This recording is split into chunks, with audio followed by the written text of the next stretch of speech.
Hello friends, after Diwali vacation we are meeting today.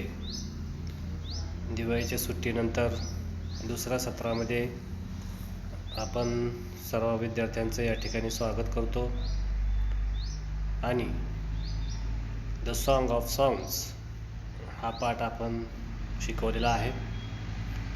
त्या पाठावरचे स्वाध्याय आपण आजच्या या व्हिडिओमध्ये बघणार आहोत. इंग्लिश वर्कशॉप हा आपल्या समोर आपल्या मोबाईलवरती प्रश्नोत्तर या ठिकाणी आपण सोडवणार आहोत.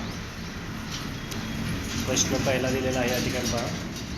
Frame your on sentences by using words or phrases. Frame your on sentences by using words or phrases. खाली दिलेले वर्ड्स किंवा शब्द किंवा फ्रेजेस जे आहेत त्यांचा वापर करून एक वाक्य तयार करायचं आहे. म्हणजे आपल्या वाक्यामध्ये खालील दिलेल्या शब्दांचं किंवा वाक्यप्रचाराचा उपयोग आपल्या वाक्यामध्ये करायचा आहे. फॉर एक्झाम्पल बघा, पहिला शब्द दिला आहे वंडरफुल, दुसरा दिला आहे सुपर्ब, तिसरा व्हेरी वेल, चौथा so beautiful and divine.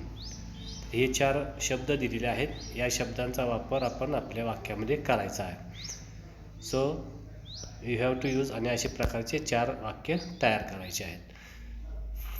Next दुसरी ॲक्टिव्हिटी बघा.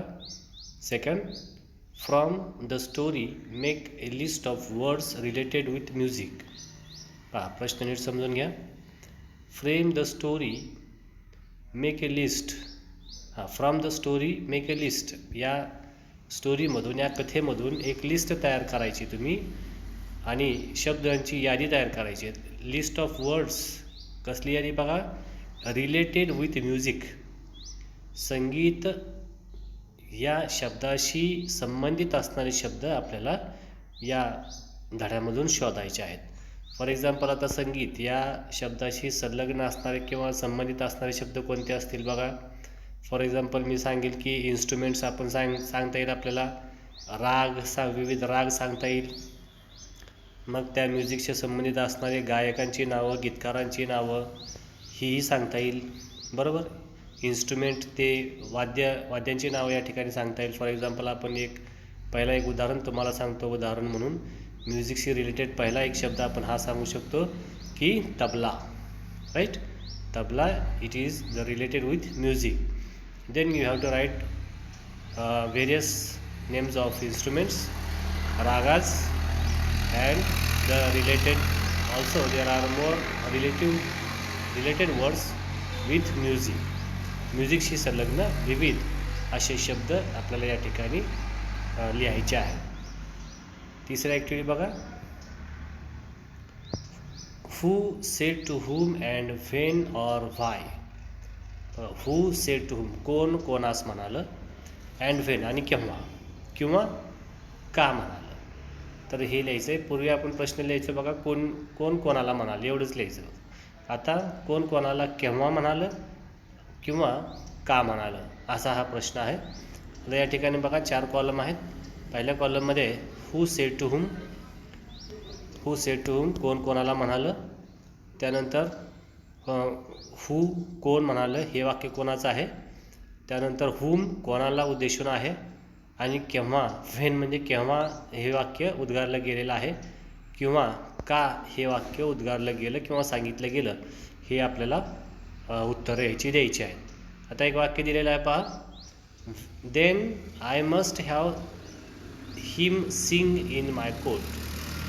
पहा, वाक्य काय आहे. Then I must have him sing in my court असं आहे. तर मग त्यांनी माझ्या दरबारामध्ये येऊन गायलंच पाहिजे. हे वाक्य कोणी म्हटलं त्याचं नाव येईल हूमध्ये, हू या कॉलममध्ये. कोणाला म्हटलं ते येईल हुमच्या कॉलममध्ये. आणि केव्हा किंवा का म्हटलं हे या ठिकाणी तिसऱ्या कॉलममध्ये ह्याचं उत्तर येईल. तर अशा पद्धतीनं आपण हा कॉलम जो आहे, टेबल जो आहे हा पूर्ण करायचा आहे 3 कॉलम लिहून. दुसरं वाक्य बघूया. I shall go as a humble lover of music. I shall go, मी जाईल. ॲज अ हंबल लव्हर, की एक नम्र प्रेमी म्हणून, मी एक संगीतप्रेमी म्हणून नम्रपणे त्यांच्याकडं जाईन. हे वाक्य कोणी म्हणालं, कोणाला म्हणालं आणि केव्हा किंवा का म्हणालं हे आपल्याला लिहायचं आहे. तिसरं वाक्य पहा, what has happen to you. What has happen to you म्हणजे तुला काय झालेलं आहे किंवा तुम्हाला काय झालेलं आहे. व्हॉट हॅपन टू यू, काय झालं तुमच्याबरोबर. तर हे वाक्य कोणी म्हणालं, कोणाला म्हणालं आणि केव्हा किंवा का म्हणालं हेही आपल्याला या ठिकाणी सांगायचं आहे.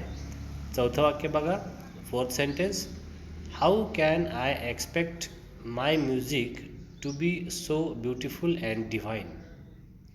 How can I expect my music to be so beautiful and divine म्हणजे मी अशी अपेक्षा कशी करू शकतो की माझं जे संगीत आहे हे सगळ्यात सुंदर आहे किंवा दैवी संगीत मी दिलेलं आहे हे याची मला अपेक्षा नाही किंवा अपेक्षा कशी असणार.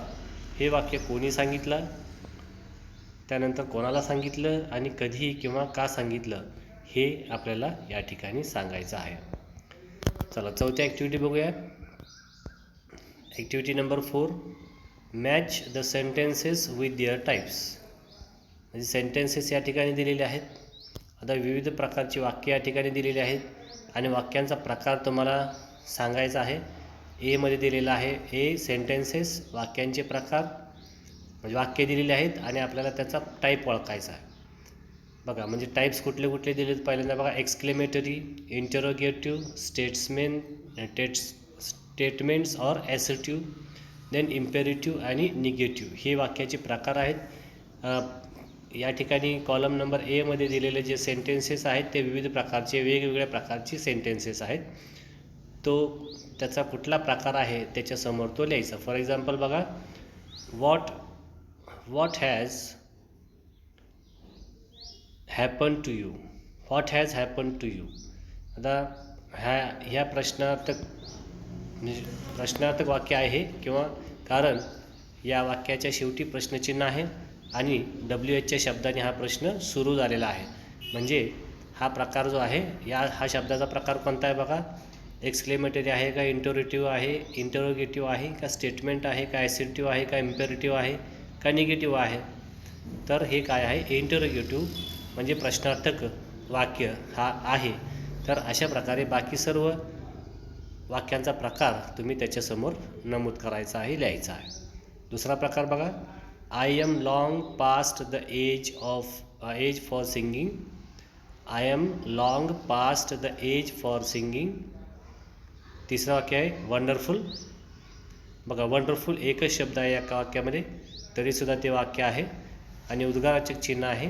तुम्ही ठरवू शकता हे उद्गारवाचक चिन्ह असल्याकारणानं हे कशा प्रकारचं वाक्य आहे. तिसरं वाक्य आहे बघा, नो नॉट इव्हन देन. या ठिकाणी उद्गाराचे वाक्य जरी असलं तरी याच्यामध्ये नकार देणारा शब्द आहे नो आणि नॉट. तर यावरून तुम्हाला याचा वाक्याचा प्रकार हा कोणता आहे हे ओळखता येईल. आणि पाचवं वाक्य आहे, टेक मी टू हिम. मला त्याच्याकडे घेऊन चला किंवा मला त्याच्याकडे घेऊन चल. अशा प्रकारे तुम्ही हे वाक्य आणि त्या वाक्याचा प्रकार त्याच्यासमोर लिहायचा आहे. तर हे 4 क्वेश्चन जे आहेत आपण या ठिकाणी बघितलेले आहेत. पाचवा प्रकार जो आहे की make as many words as you can from the word exasperated. तर हा पाचवा प्रश्न जो आहे आपण पुढच्या व्हिडिओमध्ये पाहूया. तर या ठिकाणी परत एकदा सांगतो, प्रश्न पहिल्यामध्ये आपल्याला सांगितलं आहे की दिलेल्या शब्दांचा वाक्यामध्ये उपयोग करा. दुसरा प्रश्न आहे,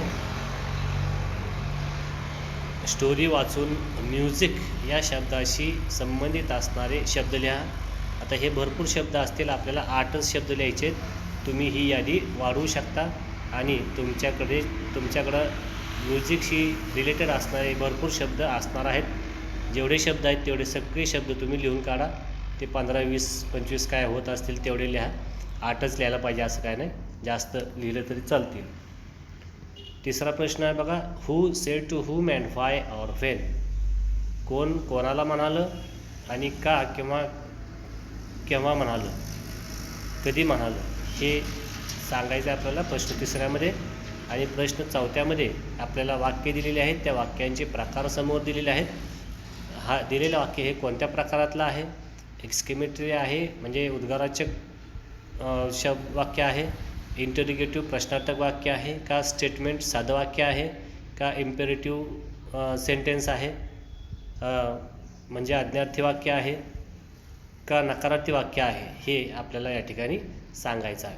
तर ही सर्व ॲक्टिव्हिटी तुम्ही हे 4 प्रश्न तुम्ही वहीवरती सोडवायचे आणि त्याचा फोटो काढून मला आपल्या ग्रुपवरती 8वीच्या ग्रुपवरती व्हॉट्सॲप करायचं आहे. तर व्हॉट्सॲप केल्यानंतर मी त्याला चेक करेन आणि जर तुमचं काही चुकीचं उत्तर असेल तर ते सांगितलं जाईल. तर आजच्या या व्हिडिओमध्ये आपण इथंच थांबूयात.